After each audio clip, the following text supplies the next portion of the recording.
Welcome guys, in this video I'm going to show you guys how you can keep your locusts alive for a hell of a lot longer.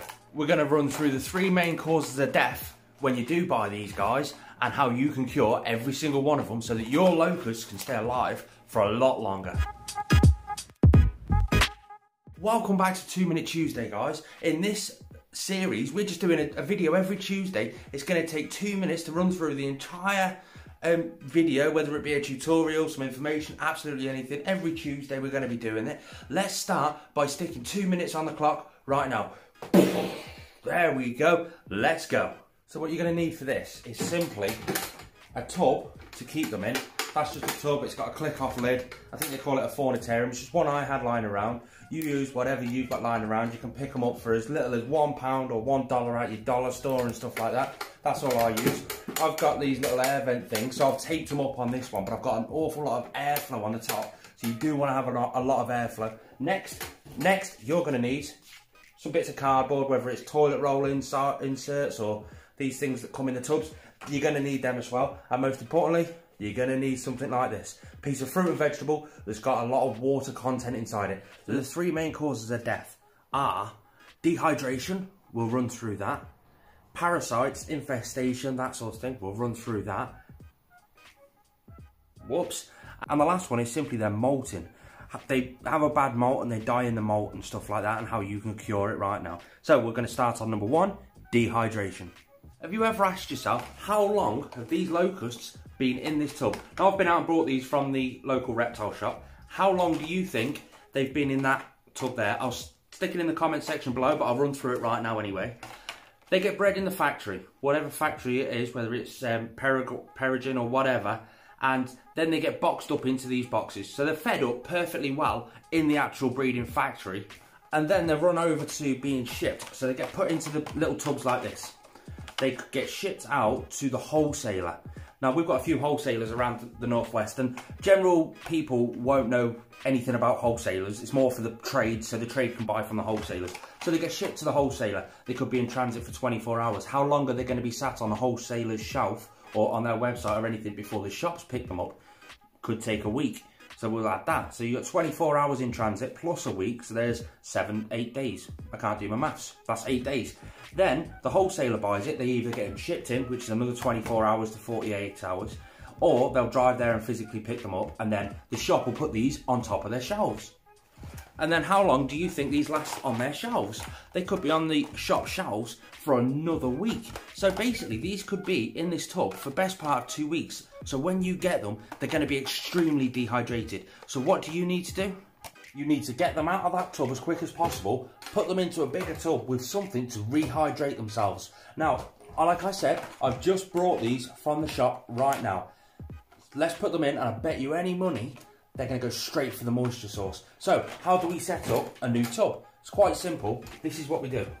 So the first thing we do, we take the lid off. Now obviously this has had a good clean out already with F10 disinfectant. You can use just soapy water if you want, anything like that. Get all your little bits of bobs in there just like that. I like to leave a piece of corner free so that I can put the food source in there, but I'll stack it up. It's always good to have a good layer of space in there, a bit of surface area for them to climb on and stuff like that. So I just whack all the stuff in there. Then you simply put the lid on. Now, as you can tell, with these, you've got all this sawdust in the bottom. You want to keep all that sawdust in this enclosure. I'll run through that because that's one of the parts further on. So you take the lid, and obviously the lid is totally off now, but it's resting on top because I don't want them to escape. Take the lid back off this, and it's simply a case, you've got to be really quick here. I've got the lid here, I've got the Livefood here. I want to take the lid off, pour them in, and get this straight back on top as quick as possible without one having to jump off. As you can tell, you can see them all trying to fight their way out now. So, it's a case of drop it in, and poof. Not one single locust has escaped. But as you can tell, I've got all the sawdust in there and everything like that. I've got a tub here. Never ever bin off these tubs. They're always useful, and plus it's plastic waste if you do throw it away, so always try and recycle it. Now we've got our carrot. I like to break it up because the moistest part, I hate that word, moist. The moistest part is right in the middle, so we're going to get that and drop that down there. Surely to God, we've gone past the 2 minute mark now. Right, so I'm going to put that straight down there. I'll lay it down, and we'll leave that there for a few minutes while we carry on with our next one. They're going to eat that, basically, get rehydrated, which is going to make them last an awful lot longer. If you want to just solely do it as a rehydration source, you want them to go straight there, you can take some of the bits of cardboard out, always look underneath to make sure you've not caught any. But that is their setup, straightforward and straight simple. If you keep them like that, that is going to make them last a lot longer, but we want to make them last super long. So let's go through number 2. So number 2 was parasites and infestation. Now sometimes, because they have been in transit and they are around an awful lot of other locusts when they're breeding up, they can get little parasites. Now the little parasites are not massively deadly to them on some occasions. However, if they do die from the parasites and then all the other locusts eat that dead one, because they can do that, then they're not going to survive. They're all going to catch the same parasites the dead one had, and it's going to kill the locusts off. That is a big killer. If you woke up one morning and bang, they're all dead, that's normally the scenario. The ways to avoid that is by, did you see all the sawdust that we put in the bottom? Inside that sawdust, have you ever seen the little tiny caterpillars? Well, they pupate into little tiny beetles. I think they're called damasmid beetles or something like that. They are flesh-eating beetles.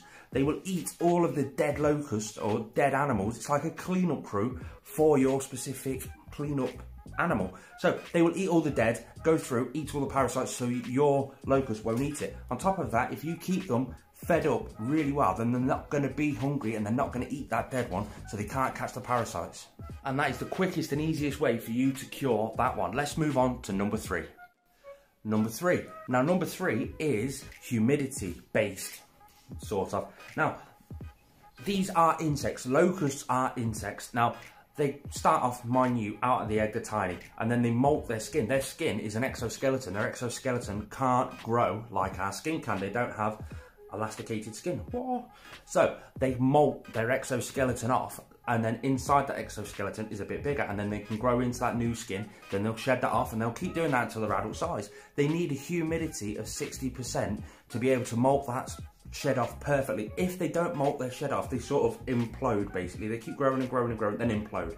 Or they will half molt and half not, and it will kill them. So if you've noticed anything like that, that's normally the case. Now, here in the UK, we have an average humidity of 60%, 50 to 60%. So I don't need to do any added extras to keep the humidity at that. I can just leave them at room temperature and they're perfect because we have the correct humidity. Now, in the States, in various parts of the States or anywhere else, if you're out in the arid desert, you may need to mist it down to get that humidity up, or you may need to do some sort of dehumidifying technique to be able to lower that humidity down, whether you put a bag of rice in there to lower it down. If you want to know about lowering humidity, I'll stick a video just here, and that's about a bearded dragon, lowering the humidity for a bearded dragon. That'll run, I'm talking too much. We've gone well over the 2-minute mark here.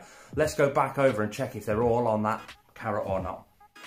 There we go, guys. He's sat there munching away on a carrot. There's a few more on there. Sorry about the wobbly footage, but this is totally handheld. Look at him going at it there. Straight away, they've been in there for less than 3 minutes and they're already all over the food. So it's extremely vital for you to do this. And yeah, there you go, guys. That is the 2-minute Tuesday for this week. Maybe that's going to be a trend, and every 2-minute Tuesday that we do is going to go well over 2 minutes. But anyway, if you found any information in that is going to benefit you guys, make sure you hit that thumbs up button. It really does help tremendously. If you're new around here, please click subscribe. If you don't know how to, then there's a little black circle with a logo thing just there. Click on that. That'll take you straight through to the subscribe page and stuff like that. Stick a comment below. Just say hi. I'd love to get to know you all. And peace out. Maybe next time.